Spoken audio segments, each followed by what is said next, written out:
大家好，歡迎翻嚟大米講馬專攻第一場，聽日4月8號星期三復活節賽期3日跑2次賽事。快活谷馬場呢，聽日有9場嘅草地賽事啊，草地夜賽。頭場馬時間晚上6點40分，跑道呢，用最窄嘅 C+3欄，場地預測都有啲估唔到喎。其實呢幾日都有雨同埋。即係天氣潮濕，好悶熱嘅。快活谷咧個雖然疏水性能都好好，但係咧嗰個日照情況咧就冇沙田馬場咁好嘅應該。咁但係咧今日馬會掛牌咧，星期二啊，快活谷掛牌都係掛好地喎。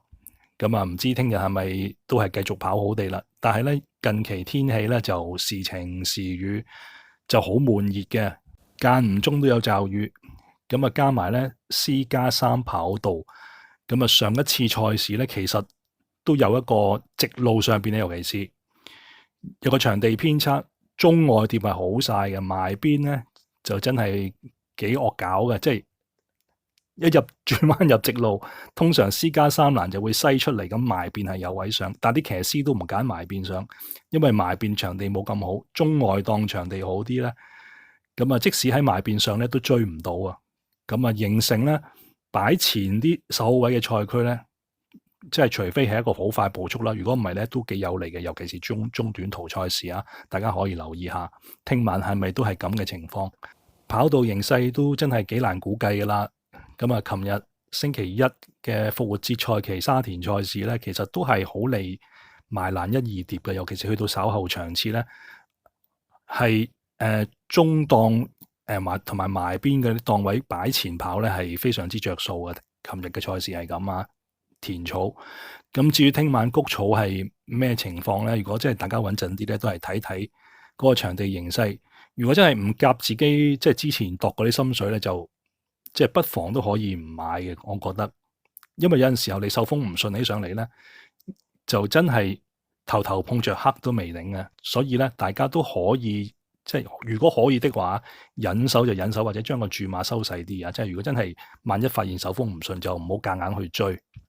聽晚嘅谷草賽事咧，就都萬眾期待啦，尤其是方仔方家柏啦，因為等咗好耐，原先想喺季初就請佢嚟做即係主帥嘅莫雷拉雷神咧，咁啊始終都俾佢搞得掂啊！馬會用好多原因話即係排滿晒啦，嗰啲客串騎師。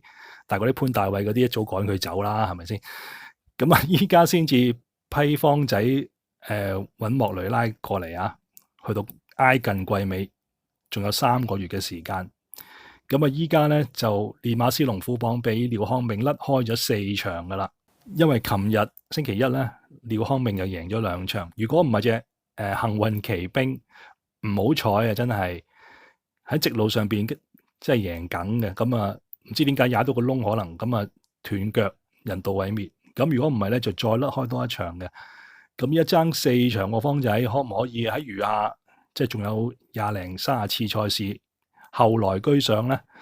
咁啊真係要靠雷神幫手啦。咁啊，聽日方仔9路輕兵全部俾晒莫雷拉騎。咁啊，依家即係開飛開咗3個鐘鬆啲啦。咁9隻坐騎咧，其實有啲機會，我覺得都唔係特別太出色啦。竟然全部都冇一隻過3倍，唔係冇一隻過4倍，最多都係30零蚊啫。全部都係20零至30零蚊。咁究竟雷神係咪真係神仙咁可以點石成金咧？聽晚就知啦。但係有啲賽事真係，如果個直播率冇嘅，咁點買咧？係嘛？可能聽日臨場有啲馬回下飛都未定嘅。咁但係依家去睇咧，真係。買又唔係，唔買又唔係，咁啊，大家都可以睇定啲線嘅，或者大家好支持莫雷拉嘅都可以揀佢啲馬嚟買嘅，因為始終佢出9隻咧，都唔會空手而回嘅，估計最少都有1、2場頭馬交到出嚟嘅，睇下你哋大家好唔好彩揀到1、2場咁解嘅啫。好啦，咁啊言歸正傳，聽晚谷草9場賽事，由於3日跑2次馬，形成咧就好多人都未必度得切都未定。咁會唔會因為咁有啲馬忽視咗，換嚟啲好嘅分頭咧？咁啊，但願如此啦。咁啊，第一場賽事，方仔已經俾隻即係好應景嘅馬俾阿莫雷拉跑啦。叫做有情有義。究竟有情有義底下係咪可以先拔頭籌呢？封面唔係擺佢，一齊去片睇睇。喺節目開始之前，一定要呼籲下大家訂閱大米講馬呢個台咧嘅節目，好多人睇，咁但係咧訂閱人數咧就仲未達到理想水平，所以如果支持大米，一定要訂閱大米講馬，同埋咧俾呢條片一個 like， 加埋咧分享呢條片出去 ，share 條片俾大家嘅朋友。咁啊，當然可以留言支持一下我嘅，咁啊俾啲心心啦、表情符號啦，或者笑面啦，都係對我一個好好嘅支持嚟嘅。好啦，今日事不宜遲，先睇睇第一場最低班次5班1000米短途賽事嗰個排位表，出馬滿額12隻，唔打黃牌都出唔到啊！唔好話打黃牌啊，打黃牌都有機會出唔到啊！後備1同埋後備2嗰兩隻都係出唔到，都係打黃牌嘅。咁所以即係出得呢一場，即係除非攞咗保護權啦，或者有啲運氣啦，打黃牌先至可以跑到。咁如果咁嘅情況，12隻馬都有心去跑噶啦，真係嗰個搏殺決心，我認為都無疑問嘅。加埋抽到啲檔位形勢咧，亦都令到呢場賽事咧啲馬匹嘅實力咧就更加拉勻咗不少。因為有啲賽區原本幾好機會就抽咗啲外檔位咧，咁啊此消彼長底下埋邊即係1至6檔嗰啲，可能咧亦都會增加到個勝算都未定。咁啊封面咧就擺咗 Michael 井鄭俊偉，係咪大米會揀鄭俊偉做首選啊？嗱，由於3日跑2次賽事咧，我都即係個時間無多底下咧，有機會攞翻啲舊嘅封面咧嚟做封面都未定噶嘛，咁所以大家唔好以為我就冇揀莫雷拉有情有義揀咗即係鄭俊偉馬房啲馬，未必係咁噶。咁啊呢場到底揀邊隻馬咧？12隻馬裏邊，始終都有1-2隻我就唔係咁喜歡嘅，譬如話韓哥嗰啲，我不嬲都唔係幾想買噶啦，揀親都唔得嘅，係咪點買咧？6號神燦金剛唔係完全冇機會4檔幾好跑嘅，但係咧真係同阿韓哥咧，即係緣分咧，真係完全冇咁滯嘅，所以我就永遠都唔揀嘅啦。依家係公開版，基本上永遠都唔揀啦。就算揀都係拖做配腳嘅啫。咁呢隻我就一定唔揀，跑出嚟咁啊，只能夠舉手投降嘅啫。咁另外有啲馬我都唔係話完全冇機會，但我就唔係特別太喜歡，譬如話7號千杯啦，咁啊隻8號焦點啦，呢啲我都係覺得機會唔係特別太理想。5號至中完美，2號傳承效應，我認為機會都係次啲。咁啊嗱，我話機會次啲唔係冇機會啊，真係大家唔好誤會咗啊，因為第一場賽事真係冇馬可以飛得走嘅。所以如果大家覺得喂，隻1號有情有義，莫雷拉排咗12檔孭晒飛，咁咧大家搏其他冷門咧，我認為隻都可以試下，因為依家第一場賽事我都估唔到個場地係點。如果即係你放頭，可能即係千杯放翻嚟都未定噶嘛。咁啊，如果你後追嘅啲中外碟嘅馬好嘅，咁啊10檔、11、12檔可以追上嚟，亦都完全唔奇嘅。咁所以呢一場咧，可以大家各揀自己嘅心頭好。咁呢場我揀3隻，咁啊揀咗最好分嗰隻咧做首選嘅。咁究竟揀邊隻？係咪揀咗鄭俊偉咧？去片睇睇。好啦，咁啊唔賣關子，咁啊通常我封面擺嗰個練馬師都係揀翻呢個練馬師噶啦。咁如果大家唔係跟車跟得太貼的話咧，都未必會知道原來第一場12號添喜運依家已經去咗鄭俊偉馬房，唔再係伍鵬志馬房噶啦。咁啊，上一鋪444場次2月19號跑完呢場田草1000米之後冇幾耐咧，就拉倉拉咗過嚟鄭俊偉馬房。咁依家呢隻馬咧得翻28分評分啫。如果真係呢場再輸，去到可能26分噶啦，咁啊再跑多鋪再輸咧，就要淘汰噶咯。呢隻馬睇落都好似哇跑到好殘噶啦，但係睇佢年紀5歲喎，嚟香港服役咧，真係足2季噶啦，應該都差唔多。咁其實你話呢隻馬里程盡咗未咧？有機會都問問地係嘛，真係有機會。但係馬主一定對佢啲隻馬有憧憬先拉過嚟鄭俊偉馬房啊。咁啊呢匹馬畢竟班底較高，喺上一季季初時份咧就連嚼2鋪。咁啊都係贏4班賽事，贏4班嘅田草1400米，同埋咧贏谷草1200米。贏谷草1200米就係贏私家3欄嘅啦。咁啊今次咧呢隻馬初轉嚟鄭俊偉馬房，我認為咧有個變數存在。最大變數就係呢匹馬個評分已經減到非常之低啦。咁呢隻馬係咪今季已經個戰鬥能力減低咗呢？我認為即使稍有減低，都唔係減得太緊要，因為喺今季季初時分162場次呢匹馬跑田草嘅私家3欄賽事啊，當時評分34分，配杜苑恩騎呢，田草1400米嘅5班賽事，始終嗰個即係馬匹嘅能力咧，嗰個 level 即係嗰個級數一定係比谷草1200米強嘅嗰啲賽區，都可以跑過第2名咧，證明呢匹馬其實嗰個作戰能力咧唔係大幅減弱，最多都係稍為減弱。咁我認為依家個評分咧已經係減得多過佢個能力減低嗰個速度噶啦，即係而家係個分數咧應該係有利嘅。咁依家轉咗嚟鄭俊偉馬房，會唔會比起伍鵬志訓練差呢？我諗未必嘅。轉倉轉環境一定帶嚟變數。呢匹馬我認為比較喜歡有新鮮感。咁既然呢匹馬過往跑新鮮感呢，我認為佢係好啦。咁由依家沙田馬房轉咗去奧運馬房嘅鄭俊偉呢，應該帶嚟啲新鮮感啊！唔同嘅操練手法可能會帶嚟變數。加埋有賠率，有賠率先搏，冇賠率咧，我一定就唔買嘅呢隻添喜運。咁啊，睇翻佢今季其中即係唯一一次跑谷草1200米嘅賽事咧，就係3鋪之前呢一場284場次。咁當時就係田雞跑噶啦。咁啊呢一場賽事咧，其實田雞如果佢早段即係努力啲，或者即係已經跑咗6-7鋪，隻馬冇咗個新鮮感咧，跟唔到前都未定。如果唔係佢擺得咁後咧，擺到佢第9、第10位咧，轉彎抄個外碟上咧，亦都蝕位咧。呢一場賽事係未必會輸俾力險大將嘅。咁當時力險大將孭輕磅，添喜運咧就要讓佢磅。咁依家即係力險大將孭129磅，添喜運仲有受讓9磅，來回轉爭咗10幾磅噶啦。睇睇呢條片啦，睇下添喜運點跑啊！末段最嬲尾嗰100米咧係越衝越好啊！睇完片翻嚟再傾。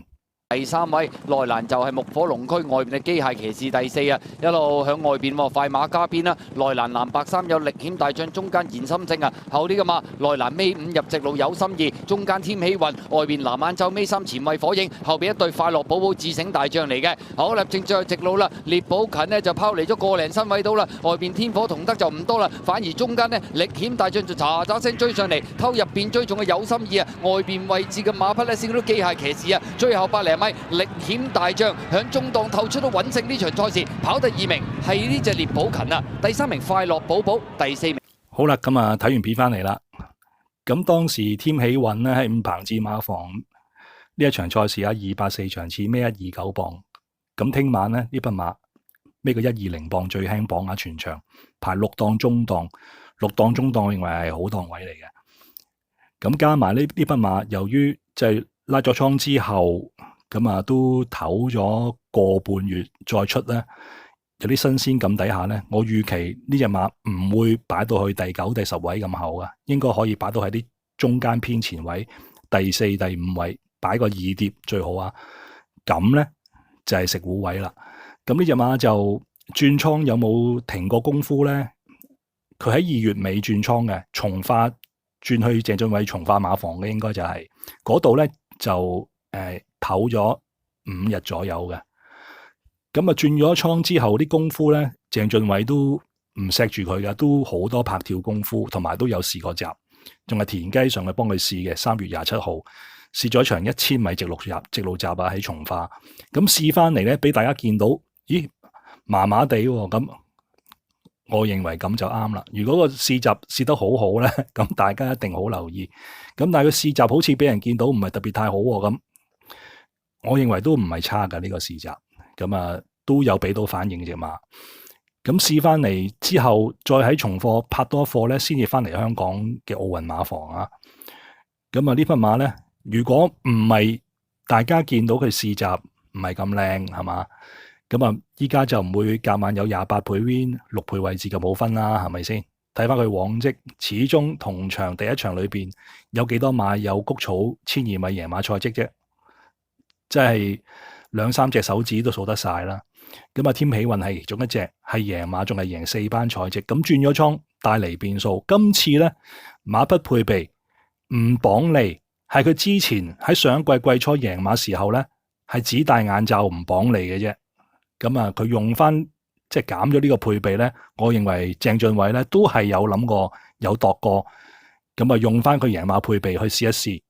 咁啊轉倉帶嚟變數，有新鮮感，有賠率。用翻即係同佢都幾合拍嘅田雞騎咧，應該喺今場咧，我認為有爆冷機會嘅。咁啊有分頭，不妨試下田雞。田雞如果係熱門，我就唔買噶啦。田雞有分頭嘅咧，我覺得係可以試嘅。鄭俊偉馬房都係啊，有分頭嘅可以試。咁所以第一隻揀咗呢一隻，都全場最冷嗰兩三隻嘅其中一隻，12號馬添喜運。好啦，咁啊第一隻揀就揀咗封面嗰個馬房鄭俊偉啦。咁再揀多兩隻可以點揀咧？咁呢場好多馬都可以揀，有好幾隻咧都係4班落5班幾有能力嘅馬。莫雷拉奇嘅1號有情有義啦，如果唔係排12檔係應該要揀嘅，即係12檔最少都要值40零蚊或者50零蚊啦，即係個檔位都要值4倍啦最少，但係依家賣到得20零蚊，咁所以咧我就唯有忍痛割愛啦。咁呢一隻有情有義。如果有4、5格嘅選擇，即係可以揀4、5隻咧，可能會揀到有情有義，因為始終咧莫雷拉翻嚟香港做方仔主帥第一場咧，應該都係要即係俾啲功夫俾大家睇嘅，係嘛？咁所以咧，如果大家喜歡都可以拖，但係我就即係咁熱門我就唔拖啦。咁啊，敲下其他仲好啦。咁啊，今場除咗一隻添喜運要揀之外，咁啊呢一隻馬都必須要揀嘅。之前嗰兩鋪成為大冷門我都揀啦，冇理由今次唔再揀噶。呢一隻咧就係文家良馬房，今次排檔排好咗好多啊！11號輕鬆大笑，文家良馬房11號輕鬆大笑，今次咧終於繼續用同一個騎師騎啦，繼續用周俊樂騎，檔位亦都改善咗不少啊，排個2檔好檔位。咁但係呢隻馬咧就前段就比較慢少少，可能咧真係嗰個成熟進度咧未係咁講得上，或者呢隻馬有啲即係壞習慣糾正唔到都未定。出閘咧就唔係咁快嘅，之前嗰2、3鋪大家都見到噶啦，出閘個反應唔係特別太迅速，就係影響到呢隻馬爭勝決嗰個機會咧最大嘅因素。咁啊，上一次466場次同埋前一次3、4、5場次兩次咧都成為冷門，2次我都有揀嘅。咁前一次3、4、5場次咧，何澤堯就即係唔好彩啦，直路就冇位出嘅，佢都即係盡可能去揾位啦，即係冇位出都唔關佢騎師事嘅。咁啊，上一次466場次周俊樂咧，換咗周俊樂騎，我認為更加好咧，竟然有38倍。即係見到個賠率都流口水啦，但係周俊樂咧呢一鋪咧就即係有啲唔好彩嘅，都唔可以話全部關晒佢事。佢騎咧應該都冇騎錯，係唔好彩啫。點唔好彩？大家睇睇嗰條片就得噶啦，即刻播翻條片俾大家睇。咁上一鋪呢一隻輕鬆大笑排咗9檔，咁啊擺喺後邊跑咧都係一個理想選擇嚟嘅。咁但係咧由於即係佢轉彎入直路嘅時候咧，掟個彎已經掟到第8、9碟去掟噶啦，但係竟然有一隻叫做鄉村樂韻嘅麥文堅咧，一嘢西出嚟咧就頂咗佢去11碟嘅。我唔知第10碟啊，定係11碟，定係12碟，但係咧呢一嘢俾佢壓出去咧，呢一隻輕鬆大笑咧，除咗即係再走蝕啲位之外咧，亦都令到佢咧喺入直路。即係開始咧，嗰個步穩咧，攞個平衡咧係爭啲嘅，就係呢樣嘢令到佢輸呢4分3馬位。如果唔係，估計咧應該最少都有個第3名嘅。睇睇呢條片啦，睇完片翻嚟再傾。飛啦，63尾以輕鬆大笑，暫時墊後係鄉村樂韻嚟㗎。好啦，咁啊對面直路嘅中尾段咯，順住方就係呢隻黃金盒嚟嘅，外邊啊城中勇士啊，東方魅影埋到嚟內欄第3喎，第4位有快馬加鞭，內欄第5太行美經就紅衫嘅，內欄紫色衫幸運傳承，中間粉紅衫大約跟住個7、8位呢，仲有天比高啊，後啲先有富貴區啦，美神來尾4啦，後邊3匹馬讓愛高飛，有輕鬆大笑包尾入直路鄉村樂韻啊。好啦，正最後直路啦，前面黃金盒呢就搏走甩㗎啦，呢個時候見到中間城中勇士追咧，入邊東方未影相啦，中檔位置仲有幸運傳承啊，出邊追咗少少，仲有快馬加鞭，出邊美神來，最後百零位東方未影中間透出咗，埋邊有黃金盒，出邊上嚟噶嘛，係幸運傳承，接近終點先拔頭籌，有冇機會？好啦，咁啊睇完片翻嚟啦，上一次應該係跑第3嘅，即係公平啲去講啊，贏唔贏到應該就贏唔到，估計啊。如果要贏到咧，就要有啲運氣啊，當然，但係應該就贏唔到上一次，咁啊俾人壓出咗，同埋直路上邊有少少即係嘥咗啲時間攞翻去平衡，係咪可以抵消即係同幸運傳承頭馬嗰4分3馬位咧？真係唔知，但係咧一定可以攞到個第3名嘅。上一次38倍呢個冷胚係攞唔到，又有啲可惜。咁但係咧。今次呢個輕鬆大笑就唔係38倍啦，大家都睇住，因為上一次做即係第2段同埋第3段咧，持續都係一路咧去 pick up 咧，嗰個段速咧係非常之靚噶。除咗早段嗰400米係比較差啲之外，咁啊今次咧形成呢個輕鬆大笑咧就係熱門之一嚟噶啦，6.7倍。預計聽日如果係搏命咧，我諗得4倍5倍嘅啫。咁但係由於今次排2檔咧，會唔會重蹈覆轍，好似前一次何澤堯咁喺埋邊塞車咧？我真係唔知道啊，真係好難估計啊。咁啊，佢嘅勝負關鍵咧就係早段周俊樂可唔可以咧？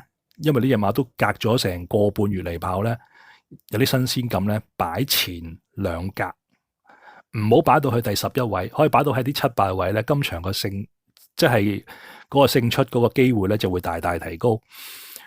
咁啊，同埋咧，如果第一場隻7號千杯咧，前邊可以放快啲拉鬆啲嘅馬群咧，亦都有利呢隻馬追趕。咁真係要好考步速形勢同埋嗰個走位咧，周俊樂叻唔叻啦？咁但係有一樣嘢就即係我覺得都係一個不利因素咧，就係文家良馬房嗰啲冷門馬咧，突然之間成為熱門，呢一鋪會唔會去嘅問題啦？咁啊，呢樣嘢都值得大家考慮。咁所以咧，但係論馬匹實力啊，同埋咁厲害嘅一隻谷草馬咧，以一個評分評到33分，仲要可以再減2磅周俊樂，呢個1、2、3磅中輕磅，對住呢群對手咧，真係受讓咗10磅咁多噶。咁所以咧，有10磅最少有10磅嘅賺，即係賺住喺手咧，呢隻馬都唔可以唔揀嘅。咁所以咧，第2隻揀11號輕鬆大笑。除咗輕鬆大笑之外，今場再揀多一隻咧，我認為冠軍騎師潘頓騎住呢隻10號節節有福咧，係應該要揀嘅。今次雖然排咗10檔，但係呢隻馬就都唔係完全靠放頭食糊嘅，佢跟手好位跑亦都係得嘅。咁10檔咧，應該憑潘頓嗰個身手咧，係有機會埋到2碟啲7、8位嘅，或者5、6位。咁啊，佢一定會頂住。即係隔離同埋最外檔嗰隻有情有義噶啦，呢樣就毋庸置疑噶啦，一定睇住有情有義嚟跑，會頂住佢噶啦。咁究竟有情有義係第3碟啊，定係第4碟咧？就好睇潘頓點樣騎隻節節有福噶啦，真係一定睇住隻有情有義嚟跑嘅潘頓。咁啊，今場咧揀佢最主要原因咧，就係見到佢上一次其實咧係轉倉之後咧。跑得最好嘅一次，跑谷草1000，跑翻谷草咧，依家好似個性能比跑田草好啊！咁上一季喺程俊偉馬房嘅時候咧，呢隻馬熒幕最底下嗰2格都係跑谷草1000米跑得好嘅。咁今次沈集成由1000米谷草轉跑1000米谷草，我認為咧係有心搏殺嘅呢一場。不過抽個檔位亦都唔係太理想啦。但係佢喺神火功夫上邊咧，啲操練咧。係有配合噶，今次嘅操練咧，節節有福，係喺佢上一次跑完之後咧，就重新做翻游水功夫啦，同埋上從化啦，咁啊1個禮拜操1課啦，埋門嗰課咧仲幫佢操3段㗎。咁所以呢隻馬咧今鋪咧所有做嘅嘢咧都係有配合而嚟嘅，比起上次咧個操練功夫咧係好㗎。咁呢隻馬最大嘅問題係咩咧？當然係佢自己本身即係個體質嘅問題啦，係嘛？咁喺鄭俊偉馬房嘅時候咧，都經常會發現氣管多血㗎啦。咁嚟咗沈集成馬房之後咧，第一鋪跑咧都係氣管多血㗎。咁啊，唔知係咪接咗手之後第一鋪繼續多血啦？咁但係如果真係買咗佢咧，就真係嘔血㗎。如果真係氣管多血的話，一定有影響啊！但係佢上一鋪506場次跑完之後翻嚟咧，冇發現氣管多血咧。咁啊，沈集成咧即刻即係可能已經翻嚟咧調好咗嗰個體質咧，就即刻同佢咧改變操練模式，轉多咗游水功夫，同埋咧喺操練上邊做個配合咧，翻從化咧，睇下會唔會幫到呢隻體質咁弱嘅節走福。只要呢一鋪氣管唔多血，我認為咧係一隻爭勝分子嚟嘅。雖然同場對手都好多，但係今場咧佢孭個副磅咧125磅。呢隻馬都係孭中輕磅咧比較好跑啲，孭重磅咧就吃力啲。咁啊睇下我睇得啱唔啱啦。上一季喺湯寶新嘅胯下同埋田雞胯下走入嚟咧，都係孭個中輕磅噶。咁今次咧冠軍騎師跑都孭到125磅中輕磅咧，係呢隻馬好有利嘅因素。希望佢唔出血就 OK 噶啦。好啦，咁啊順便都睇埋即係隔晚賠率啦。開飛即係截圖嘅時候咧係3點鐘左右啊。賣咗飛3個鐘，咁拍完呢條片咧就3點零鐘啦。咁啊投注額咧就唔多嘅，老老實實3點零鐘只係得20萬左右嘅獨贏投注，16萬左右嘅位置投注，連贏同埋位置 Q 咧都係講緊10零20萬嘅啫，即係20萬鬆啲啦。咁所以咧即係純粹參考，咁啊揀咗最嬲尾最大 number 嗰3隻輕磅馬，10號、11號同埋12號。咁啊，添喜運咧，講緊26倍 win 5.8倍位置啊！咁一拍完條片咧，就已經去到27倍 win 6倍位置啦，都係最冷嗰幾隻嘅。咁啊，依家就冷嗰隻神燦金剛啊！神燦金剛，我而家見到咧係26倍啊，添喜運係27倍，應該係最冷嗰3隻啦。咁啊，全城效應同埋至尊完美呢兩隻咧都係40幾倍嘅。咁截圖嗰陣時候咧，就個賠率有少少差異，但係都係最冷門嗰幾隻噶啦，添喜運。睇下田雞點發揮啦，希望佢精神啲啦，聽晚嚇。咁啊，再揀多兩隻咧，就係10號節節有福同埋11號輕鬆大笑，都係60零70蚊咁上下嘅賠率。咁啊，大熱門咧就阿雷神嗰隻有情有義2.8倍啊，直播率真係麻麻地，冇谷草賽績，排咗12檔，最重磅40分係嘛，真係都考雷神功夫。咁我就揀3隻輕磅馬試一試佢。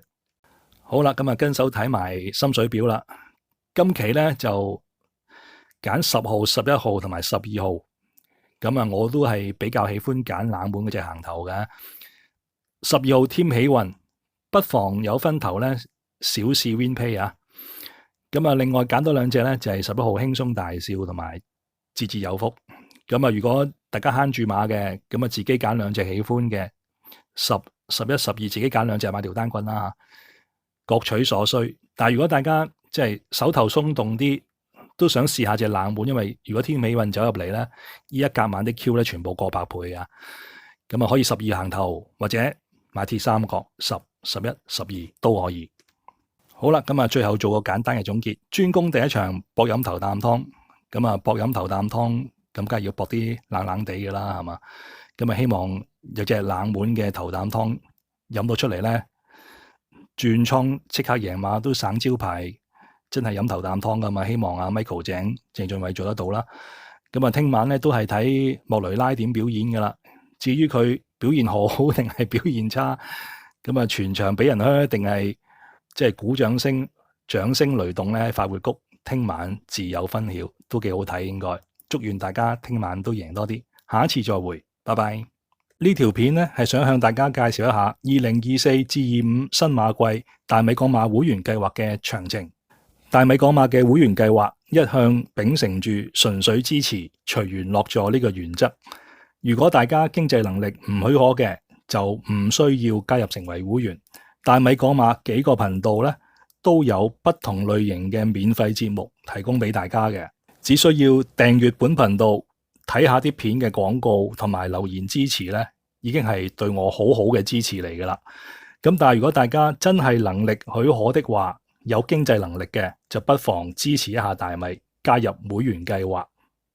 有意加入成為會員嘅朋友，只需要喺 YouTube 搜尋大米講馬。咁啊，呢一個係手機個界面嚟嘅。咁啊，嚟到大米講馬嘅主頁面呢，就可以撳一撳訂閱先，以便日後成為會員之後呢，接收會員片嘅信息，同埋呢要將即係嗰個鐘啊調校成為黑色，接收所有通知。咁啊，訂完閱之後呢，就可以撳一撳右手邊呢個加入掣，之後呢，就可以揀選唔同嘅會員級別啦。大米講馬訂立咗5個唔同嘅會員級別，而最低嘅會員級別呢，就係基本會員，月費係150蚊。基本會員有乜嘢會員福利呢？咁啊，當然係可以睇到會員版嘅心水推介片啦，喺熒幕最底見到啦。但係呢，基本會員只係能夠睇到每個月4次本地香港賽事嘅會員版心水推介嘅啫，即係每個禮拜咧會睇到一次，梅花間竹咁樣去出。第一個星期會係日賽，下一個星期咧就係夜賽，如此類推。除咗香港賽事嘅心水推介片之外咧，仲可以睇到越洋賽事嘅心水推介嘅，如果有的話。咁喺暑期咧就會即係我都會揀幾次越洋賽事嘅心水推介咧，係俾會員朋友嘅。如果大家想睇晒所有嘅會員版心水推介片，包括本地賽事同埋越洋賽事的話咧，就要加入高一個級別，叫做超級支持會員，月費咧係港幣200蚊。除咗可以睇晒會員版嘅心水推介片之外咧，入會累積滿18個月，即係1年半咧，就可以加入大米講馬嘅 WhatsApp 資深會員群組嘅。如果大家想支持大米多一啲，可以選擇更高級別嘅會員計劃嘅，月費咧就會相對比較高。咁而加入資深會員群組嗰個時間咧，亦會縮短一啲。咁大家咧可以因應自己嘅經濟情況，選擇加唔加入更加高嘅會員級別。但係咧，更加高嘅會員級別嘅福利咧，同超級支持會員嘅級別咧係一樣嘅。個差別咧，只係加入 WhatsApp 資深會員群組嘅時間咧係縮短啲嘅啫。